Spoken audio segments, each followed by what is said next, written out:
দেশের স্বাধীন জনগণ কি চায়?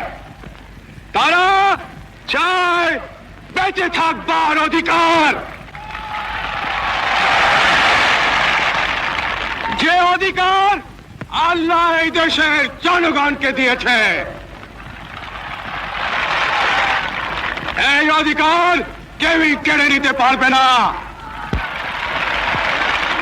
প্রিয় ভাইয়েরা, আমরা বেঁচে থাকবার মতো বেঁচে থাকতে চাই। আমরা চাই শান্তি, যাতে আমাদের দেশের সর্ব জায়গায় সব লোক শান্তিতে বসবাস করতে পারে, শান্তিতে কাজকর্ম করতে পারে, শান্তিতে ব্যবসা বাণিজ্য করতে পারে, শান্তিতে রাত্রেবেলা নিদ্রা যেতে পারে।